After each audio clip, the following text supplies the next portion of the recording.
আপনারা সবাই জোরে জোরে বলবেন। মাফ করে দাও ওগো মাওলা, উম্মত আমার গুনাহগার।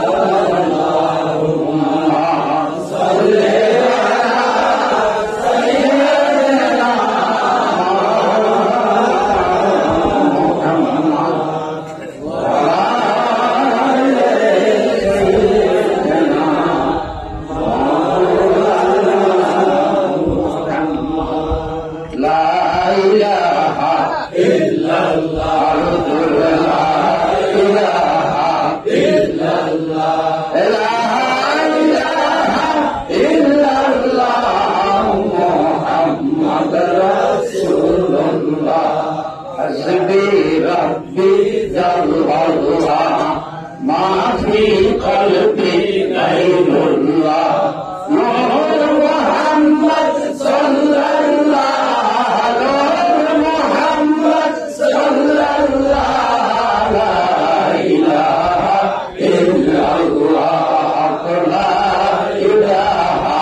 আজকের এই শাবানের চাঁদের শেষ জুমা, রমজানের ঘনঘটা বাঁচতেছে, খুবই সমাগত। শাবানের প্রস্তুতির মাস, রমজানের প্রস্তুতির মাস। আমরা তো বীজ বপন করেছি রজব মাসে, শাবানে তার পরিচর্যা নার্সিং, রমজানে ফসল তুলব। রমজানে কি ফসল? এই জন্য নবীজি বেশি বেশি দোয়া করতেন, আল্লাহুম্মা বারিক ফি রাজাব ওয়া শাবান, আল্লাহুম্মা বারিক লানা ফি রাজাব ওয়া শাবান। আল্লাহ রজব এবং শাবানে আমাদেরকে বরকত দান করুন, ওয়া বাল্লিগনা রমাদান, এবং রমজান পর্যন্ত আমাদের হায়াতকে লম্বা করে দেন। রহমত বরকতের মাস, সংযমশীলতার মাস, সাধনার মাস, মনুষ্যত্ব বিকাশের মাস রমজান। সামনে আসতেছে রমজান মাসেই একটা যুদ্ধ হয়েছিল, সেই যুদ্ধের নাম হলো বদরের যুদ্ধ। সুবহানাল্লাহ। যুদ্ধ শেষ হয়ে গেল, মুসলমান বিজয়ের পতাকা নিয়ে মদিনায় যাচ্ছে। আল্লাহু আকবার। সে যুদ্ধের সেনাপতি ছিলেন সাইয়্যিদুল মুরসালিন। এই জন্য তিনি সেনাপতির জন্য আদর্শ। তিনি একজন আদর্শ বাবা, আদর্শ নানা, আদর্শ সমাজ সংগঠক, আদর্শ রাষ্ট্রপতি, আদর্শ সেনাপতি। সুবহানাল্লাহ। তিনি আল্লাহর হাবিব যখন বিজয়ের পতাকা নিয়ে মদিনা শরীফের দিকে যাচ্ছেন, নবীজি বলতেছেন, শোনো, রাজানা মিন জিহাদিল আসগার ইলা জিহাদিল আকবার। এখন আমরা ছোট যুদ্ধ থেকে, একটা ছোট যুদ্ধ, যে যুদ্ধে তোমরা বিজয়ী হয়েছ, জয়লাভ করেছ, ছোট যুদ্ধ থেকে এখন চলো আমরা বড় যুদ্ধের দিকে যাই। কোন যুদ্ধ? সাহাবীরা কইয়া, রাসূলুল্লাহ রক্ত দিলাম। কি দিলাম? রক্ত দিলাম। আমরা আহত হয়েছি, আমরা যুদ্ধে বিজয়ী, পতাকা নিয়েছি হাতে, আমরা তো বিজয়ী। আবার কোন যুদ্ধের কথা বলছেন? নবীজি বলতেছেন, সে যুদ্ধ হলো নফসে আম্মারার বিরুদ্ধে যুদ্ধ। নফসে আম্মারার বিরুদ্ধে যুদ্ধটা হলো বড় যুদ্ধ। এবং যে বিষয়টার প্রতি বিশ্বলি আমার দয়ালবীর বেশি বেশি করে গুরুত্ব আরোপ করেছে, নাকি? যে নফসে আম্মারা কালসাপকে যদি তুমি হত্যা করতে চাও, তো জমানার গাউসুল আজম মহাকামেলের কদমকে তুমি শক্ত করে ধরো। কোরআন আর কিতাব পড়ে নফস আম্মারাকে পরাজিত করা যাবে না। কিতাব পড়ে ইউনিভার্সিটি থেকে সর্বোচ্চ ডিগ্রি নিয়ে নফসে আম্মারা, যেটা নবীজি বড় যুদ্ধ বলেছেন, কুপ্রবৃত্তির বিরুদ্ধে বড় যুদ্ধ বলেছে, এই কিতাব পড়ে কিন্তু এটাকে পরাজিত করতে হলে মুর্শিদে কামেলের কদম মোবারকের ধুলা হয়ে যাও, নিজকে নাস্তানাবুদ করে দাও। সামনে নফসে আম্মারাকে পরাজিত করার আরেকটা আল্লাহ প্রদত্ত একটা কোর্স, 30 দিনের কোর্স। আমরা অনেকে ট্রেনিং দিয়েছি 15 দিনের, 10 দিনের, 7 দিনের একটা কোর্স কমপ্লিট করতে হবে, ট্রেনিং।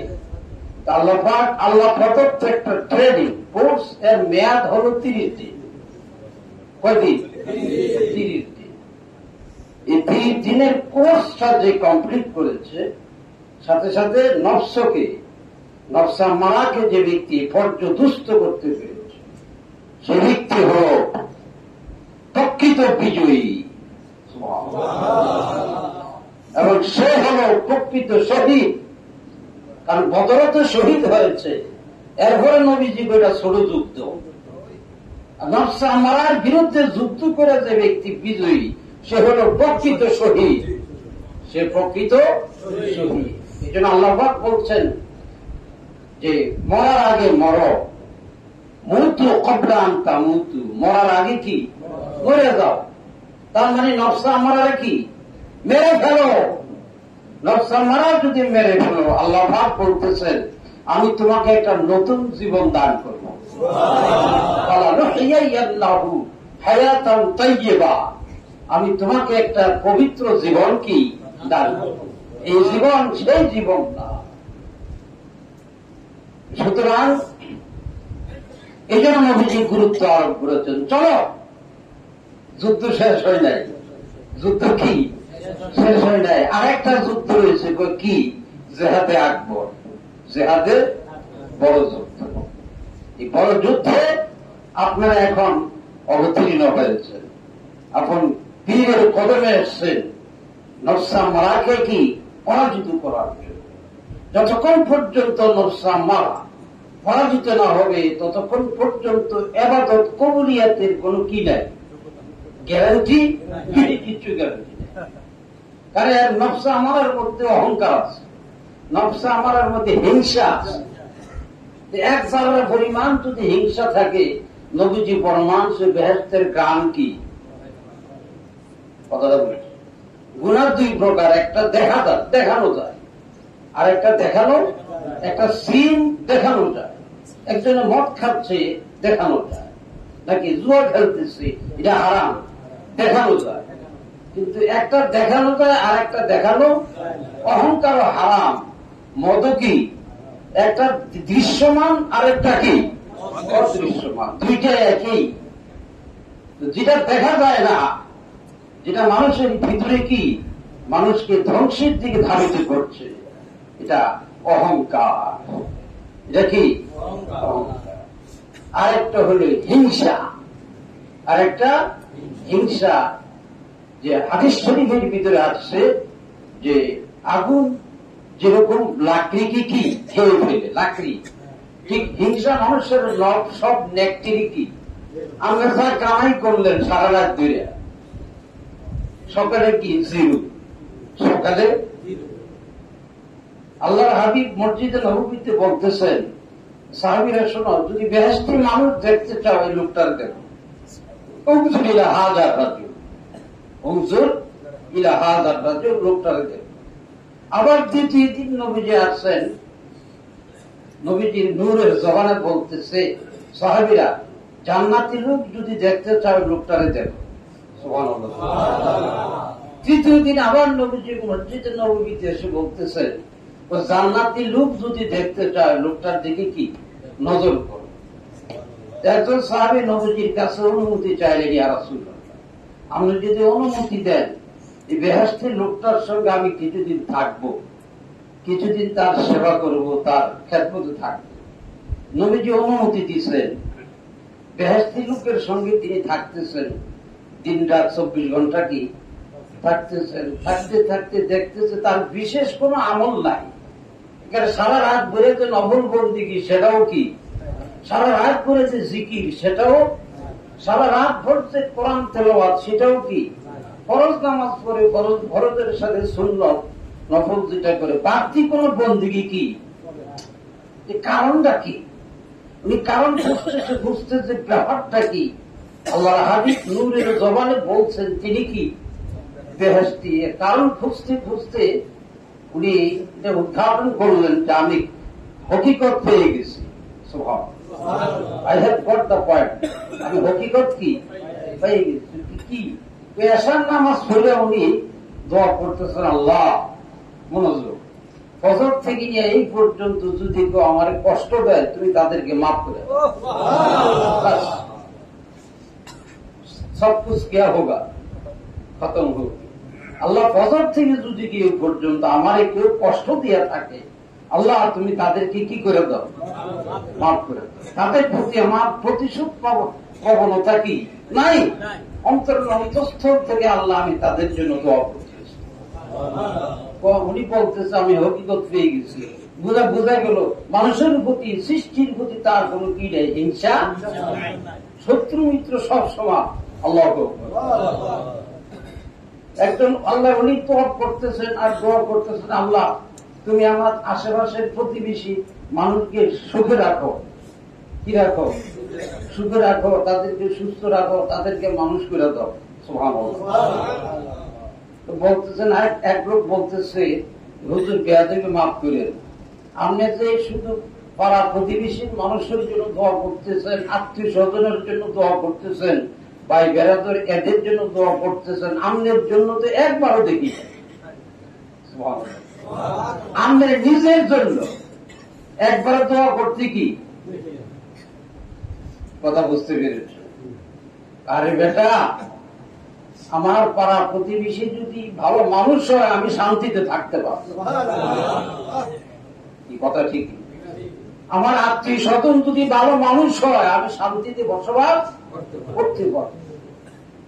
এই জন্য এদের জন্য কি করতেছি, আল্লাহু আকবার। হযরত বাইজিদ বুস্তামি রাদিয়াল্লাহু তাআলা আনহু নৌকার মধ্যে পাশেই ৮-১০ জন যুবক ড্যান্স করতেছে, ড্যান্স নাচতেছে, অশ্লীল কাজের ভিতরে লিপ্ত, তাস খেলতেছে। তো হুজুরের মুরিদ যারা, হুজুর এগুলার জন্য বদ্ধ করে, এদেরকে যেন আল্লাহ কি করে দেয়, হালাক করে দেয়। কথাটা আমরা যেরকম বুঝি অল্প, কি অল্প, বুঝি অল্প, আমাদের কথাই দেয়, এটা হালাক করে। বিশ্বনীর ধৈর্য ছিল পাহাড়, এর চেয়ে আরো বেশি দূর। কত মানুষ কত বেশি বলেছে, কত মানুষ কত বেশি। তো তিনি দোয়া করছেন আল্লাহর ওলি কাজী, আয় আল্লাহ এই যে যুবকরা ডান্স করতেছে, নাচতেছে, তারা যেন কাল হাসরের দিনে ড্যান্স দিয়ে দিয়ে নেচে নেচে যেন বেহেশতে যেতে পারে, তুমি তাদেরকে কবুল ও মঞ্জুর করো। সুবহানাল্লাহ। মুরিদরা সব গাজারে, আর এইটা কি কইলাম দোয়া করতে, হালাক করে দাও, কি হালাক করে দাও, এগুলো সব অশ্লীল অসভ্য, এগুলো হালাক করে দাও। হুজুর দোয়া করছে কি বেহেশতে যাইতে, বেহেশতে এখন যেরকম ডান্স করতেছে, আর ড্যান্স করে করে কোথায় যাবে? হুজুর যে কি করবে না, আল্লাহর অধীনে আছে মানুষকে রক্ষা করার জন্য, সুবহানাল্লাহ, হালাক করার জন্য কি আসছে। পরবর্তী পর্যায়ে ইতিহাস দেখা গেল এই 10টা যুবক আল্লাহর ওলি হয়ে গেছে। তারা নাচতে নাচতে হেসে হেসে কোথায় যাবে? বাইজিদ বুস্তামি রাদিয়াল্লাহু তাআলা কেউ তো আমার একজন কলিগ বলতেছেন যে বিশ্ব জাকের মঞ্জিলে সব যত বেনামাজি, আর আমি তো কাজ তো এটাই। সুস্থ মানুষ তো হসপিটালে কি যায়, অসুস্থ মানুষগুলো কোথায় যায়? হসপিটালে। এখানে অসুস্থ মানুষ তারা আজকে দলে দলে গিয়ে তারা আজকে সুস্থ হচ্ছে। এই জন্য আল্লাহ পাক কোরআনে বলতেছেন, ইজহাব ইলা ফিরআউনা ইন্নাহু তাগা। মুসাকে বলতেছে, মুসা নবীকে তো আল্লাহ পাক নেককার লোকের কাছে পাঠায়নি, হে মুসা ফিরআউনের কাছে যাও। কার কাছে যাও? যাও ফিরআউনের দিকে দাওয়াত দাও। কারে দাওয়াত দাও? ফিরআউনের দাওয়াত দাও। ফিরআউনের কাছে তো মুসা নবীরই পাঠাচ্ছে। যত চোর বাটপার লম্পট তো বিশ্বনীর দরবার, এরা ধীরে ধীরে বিশ্বনীর পাক দেওয়ার যদি ধীরে ধীরে তাদের অন্তরের কালিমা গুনাহের কলঙ্ক মুছতেছে, ডিলেট হচ্ছে, আস্তে আস্তে দিন পরিষ্কার হচ্ছে, এক পর্যায়ে তারা আল্লাহর ওলি হয়ে গেছে। এইভাবে সত্য ইসলামের মেন যে ইস্যুটা হলো ইউজাক্কিহিম, রাসূল পাক সাল্লাল্লাহু আলাইহি ওয়াসাল্লাম যে সমাজে তিনি আবির্ভূত হয়েছেন, যিনি আসমানের নিচে পৃথিবীর মধ্যে সমস্ত ছিল সবচেয়ে বর্বর, সবচেয়ে আনসিভিলাইজ, অসভ্য, অশ্লীল একটা সমাজ ছিল, যে সমাজে জ্ঞান বিজ্ঞান সভ্যতা মানবতা বলতে কিছুই ছিল, যেখানে মানবতার হাহাকার, কথা ঠিক নেবে, নারীর কোন নিরাপত্তা ছিল না, শিশুর কোন নিরাপত্তা কি? আল্লাহর হাবিব এসে সেখানে নারী সমাজের অধিকার নিশ্চিত করলেন, মায়ের অধিকার দিলেন। শিশু কি হত্যা করা হতো, আহা কন্যা শিশু, কত নির্মম, কত করুণ চিত্র ছিল সে সমাজে। আল্লাহর হাবিব এসে নারীকে তার জীবনের নিরাপত্তা দিলেন, সামাজিক নিরাপত্তা দিলেন, শিশু হত্যার তার জানের নিরাপত্তা দিলেন, রাহমাতুল্লিল সুবহানাল্লাহ। বিশ্ব নিয়ে এসে একটা অসুস্থ সমাজ, একটা অসুস্থ ভূখণ্ডে এসে তিনি মানুষকে সুস্থ করেছেন। রহমতের নিশির শেষ ভাগে আল্লাহ পাককে ডাকতেছে, আল্লাহ ইয়া রহমান ইয়া রহিম। সুতরাং রমজানের সিয়াম সাধনার মাস, সংযমশীলতার মাস সামনে আসতেছে। মনুষ্যত্বের বিকাশটা হলো মেন জিনিস। মনুষ্যত্বের বিকাশ যখন হবে তখন মানুষের ইবাদত কবুল হোক। ইবাদত কি? আরেকজনে বলতেছে সওয়াবে ভরপুর। সওয়াবে কি? আরে তোমার ভিতরে যদি পাশবিকতা থাকে, যদি পশুত্ব থাকে, তাহলে সওয়াব কোথায়? সওয়াব কোথায়? এই জন্য আগে মনুষ্যত্বের বিকাশটাকে ভিতরে ঘটাতে হবে, পাশবিকতাকে দূর করতে হবে। মানুষের মেন যে থিমটা নিয়ে আল্লাহ রাসূল পৃথিবীতে এসেছেন সেটা হলো আখলাক হাসানা, সুন্দর চরিত্র। সুন্দর চরিত্র দিয়েই তো বিশ্বরী মানুষকে পাগল করেছে। বাবা যান বহু দূর দারাজ থেকে এসেছেন, আগে উযু করে হাত পা ধুয়ে খাবার খেয়ে নেন, পরে কথা হবে। কলিজাটা কি হয়ে গেছে? রাসূল পাক সাল্লাল্লাহু আলাইহি ওয়াসাল্লামের সেই উসওয়া হাসানা, উত্তম আদর্শ, উত্তম আদর্শের ডুপ্লিকেট কার্বন কপি হইল আমার দয়াল পীর। মসজিদে নববীতে এসে একজন লোক গ্রাম থেকে এসে, এটাকে মসজিদ নাকি মন্দির নাকি বাসা সে বুঝতে পারে নাই, দাঁড়ায় এসে কি পেশাব শুরু করে দিয়েছে। বুখারীর হাদিস, দাঁড়ায় পেশাব করে মসজিদে নববীর ফ্লোর কি প্লাবিত হয়ে গেছে। সাহাবায়ে কেরাম তো তাকে অ্যাটাক করার জন্য কি রেডি হয়ে গেছে, তাকে এখন ধরবে, তাকে কি ধরবে, শাস্তি দিবে। রাহমাতুল আলামিন দুই হাত এভাবে কি করলেন, ছড়িয়ে দিলেন, বারণ করলেন, থামো, সুবহানাল্লাহ, তাকে সুস্থভাবে পেশাব করতে দাও। তাকে যদি এখন ব্রেক করে দাও, পেশাবটা যদি সে কমপ্লিটলি করতে না পারে, সে অসুস্থ হয়ে যাবে। বুঝা গেল নবীজি সুস্থতাকে আগে প্রায়োরিটি দিয়েছেন, সুস্থতাকে প্রাধান্য দিয়েছেন। সুস্থ হলেই তো সে তার পেট সুস্থ হবে, সে ইবাদত করতে পারবে। সুবহানাল্লাহ। রাসূল পাক সাল্লাল্লাহু আলাইহি ওয়াসাল্লাম এই লোকটা পেশাব করার উপর যখন শান্ত হলো, স্থির হলো, সুস্থ হইল, নবীজি নিজ হাতে কুয়া থেকে পানি উত্তোলন করে পানি ঢেলে দিলেন। সাহাবারা এসে পানি ঢালতেছে, মুহূর্তের মধ্যে মসজিদে নববী পবিত্র হয়ে গেল। লোকটার অ্যাটিটিউড, দৃষ্টিভঙ্গির পরিবর্তন হলো। কাজটা তো ঠিক করে নেই, অন্যায় কাজ করেছি। আর তিনি আমার সাথে যে আচরণটা করলেন, তিনি অসাধারণ। তিনি কি অসাধারণ, তিনি সাধারণ নন, তিনি নবী, তিনি রহমাতুল লিল আলামিন। আমাকে পড়ে দেন লা ইলাহা